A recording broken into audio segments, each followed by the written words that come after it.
పీపిగా ఎక్కడ వారానా బొత్త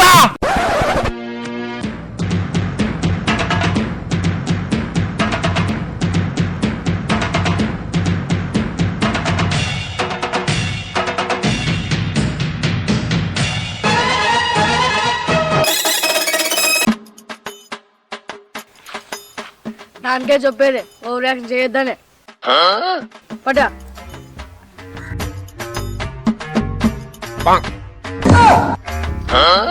మీరు కూర్చుంటారేమో అని చైర్ క్లీన్ చేస్తున్నానయ్యా. తగలాడు.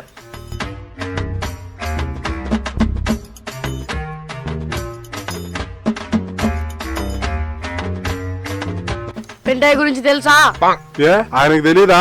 ఈ పెంటాయి గురించి తెలుసా? ఏ నీకు తెలుదా?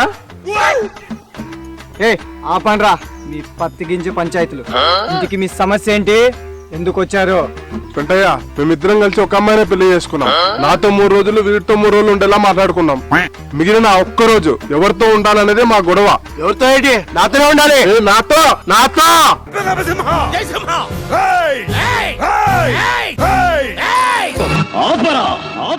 ఆ రోజు నాతోనే ఉండాలి. నాకు కావాలా? నాకు కావాలా? నాకే కావాలి. చూడండి అయ్యా, ఇలాగే నన్ను కుక్కని కొట్టినట్టు కొట్టాడయ్యా. న్యాయమైన తీర్పు మీరే చెప్పాలయ్యా.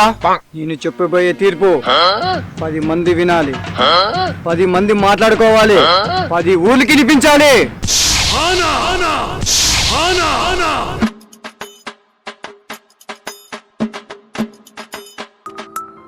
వచ్చేస్తుంది వచ్చేస్తుంది వచ్చేస్తుంది వచ్చేస్తుంది వచ్చేస్తుంది వచ్చేస్తుంది.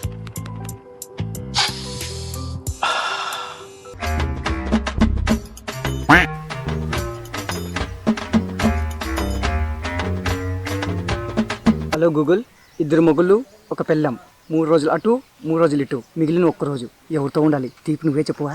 ఆ ఒక్క రోజు నువ్వే ఉంచుకోరా బేబీగా. Thank you.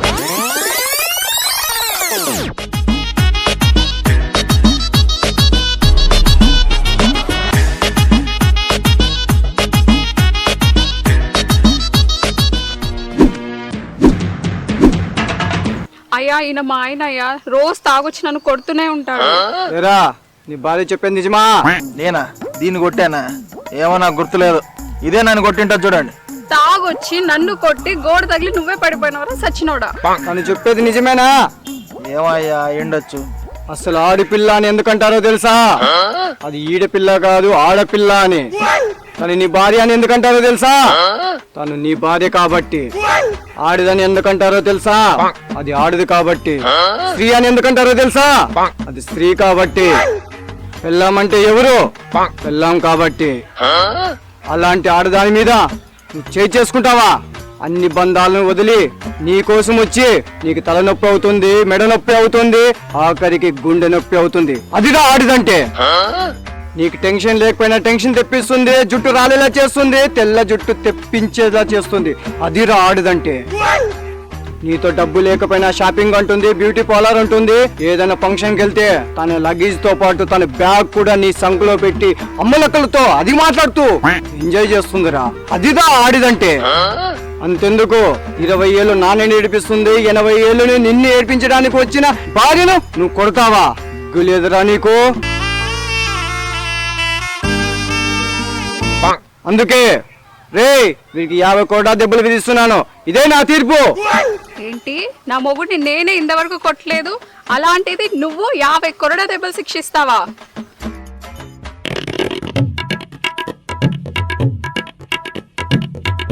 అవును.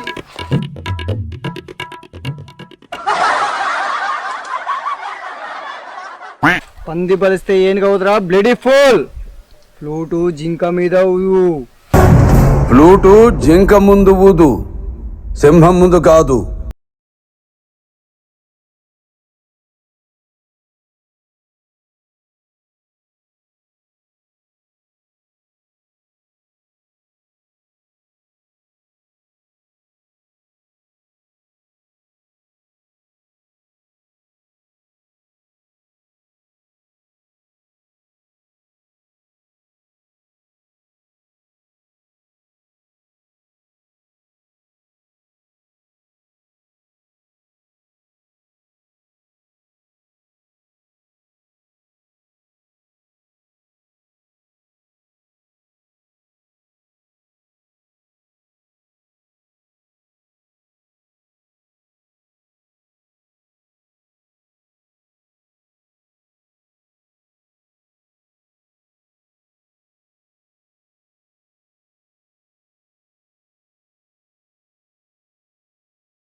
నా అకౌంట్లో కేసేయండి అయ్యా.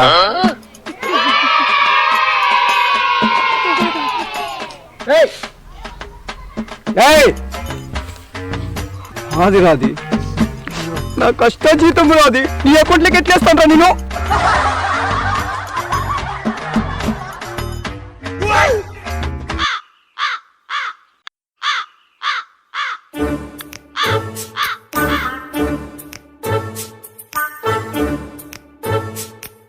అయ్యా నా మేక భాను వాళ్ళ చేనులో పోయి జొన్న తినిందని దాన్ని చంపేశాడయ్యా. నాకు 30,000 నష్టం జరిగిందయ్యా. అరే పెద్ద సమస్య వచ్చి పడిందే, ఇప్పుడు ఏం చేద్దాం? మల్లయ్య ఆ బాను పిలుచుకురా పో.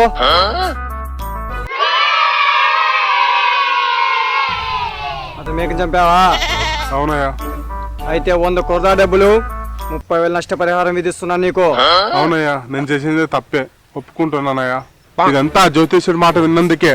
వాడు జొన్న పంట ఏమన్నాడో నేను వేసాను. వాడి మేక వచ్చి నా జొన్న పంట చూసి తినేసింది. నాకు మెంటల్ వేసి చంపేస్తున్నా. అయితే ఇదంతా జ్యోతిష్యుడి పని అంటావు? మల్లయ్య జ్యోతిష్ పిలుచుకురా పో. ఇదంతా నా వల్లే జరిగింది. 5 ఏళ్ల కింద మా చెంచలయ్య చెప్పబట్టి నేను ఈ ఊరికి వచ్చాను. వాళ్ళకు ఏ పంట వేయాలో చెప్పాను. ఇదంతా నా వల్లే జరిగింది. ఆ చెంచలయ్య చెప్పకపోతే నేను ఈ ఊరికి వచ్చేవాడిని కాదు, ఈ నష్టం జరిగేది కాదు. అయితే ఇదంతా ఆ చెంచలయ్యదే అంటావు? రే మల్లయ్య అయ్యా పోయి చెంచలయ్యని పిలుచుకురా పోరా. అయ్యా వద్దయ్యా, నా మాటకి ఎదురు చెప్తావేంద్రా? పోయి పిలుచుకురా పో. వద్దయ్యా, ఆయన ఎవరో తెలుసా అయ్యా? ఆయనతోనేమన్నా సీఎమ్మా పిఎమ్మా? మీ నాన్నగారు అయ్యా ఆయన. అవును కదా, మర్చిపోయాను. సరే, చట్టం ముందు అందరూ ఒకటే. చట్టానికి ఎవరు చుట్టం కాదు. పోయి పిలుచుకురా పో. ఆయన రాడయ్యా. ఎందుకు రాడరా? పోయి కాళ్ళు చేతులు పట్టుకొని రాపో. అయినా రాలేడయ్యా. ఏ రోగమా అతనికి ఏమన్నా? ఆయన చచ్చి 2 ఏళ్ళు అయిందయ్యా. 2 ఏళ్ళు అయింది కదా? అవునరా, మర్చిపోయినాను.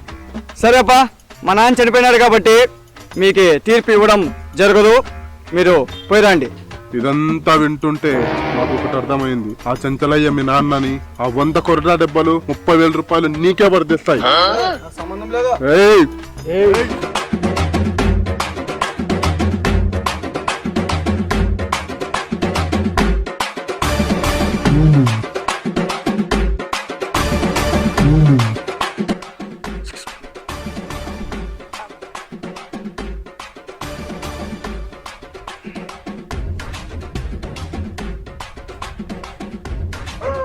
మల్లయ్య కొట్టిపోయినారా రా?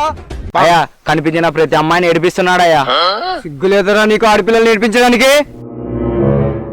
ఆడపిల్లలు నేర్పించినందుకు నీకు 100 కొరడా దెబ్బలు, గ్రామ బహిష్కరణ. ఇదే నా తీర్పు. ఇది కోర్టు కాదు, నువ్వు జడ్జి కాదు. నీ నోటుకొచ్చిందల్లా తీర్పిస్తా నేను వినడానికి. ఇది చట్టం ఏర్పరిచిన న్యాయ పంచాయతీ కాకపోవచ్చు, కానీ ప్రజలందరూ నమ్మిన న్యాయ పంచాయతీ. ఇక్కడ సమస్యను క్షుణ్ణంగా పరిష్కరించి తప్పు ఎవరు జరిగిందో దాన్ని బట్టి తీర్పు ఇవ్వడం జరుగుతుంది. ఇక్కడిచ్చే తీర్పు తప్పు చేసిన వాడికి శిక్ష అవుతుంది, తప్పు చేయని వాడికి వరం అవుతుంది, తప్పు చేయాలనే ఆలోచన ఉన్న వాడికి తప్పు చేయకూడదని గుణపాఠం అవుతుంది. ప్రజలకు న్యాయం విలువ తెలుస్తుంది, సమాజానికి కనువిప్పు అవుతుంది. అయ్యా నన్ను క్షమించి తీర్పు మార్చండి అయ్యా. నిన్ను క్షమిస్తే పంచాయతీకి అవమానం. ఒక్కసారి ఇచ్చిన తీర్పు మారిస్తే అది తీర్పు అవదు, తప్పు అవుతుంది. మరొకసారి ఆలోచించండి అయ్యా. ఏది ఆలోచించకుండా తీర్పు ఇవ్వను. ఒక్కసారి తీర్పు ఇచ్చిన తర్వాత దాని గురించి ఆలోచించను. నీకు 100 కొరడా దెబ్బలు, గ్రామ బహిష్కరణ. ఇదే నా తీర్పు. Please do subscribe to our YouTube channel, Small Dot Films. Please like and share and subscribe. A small dot films.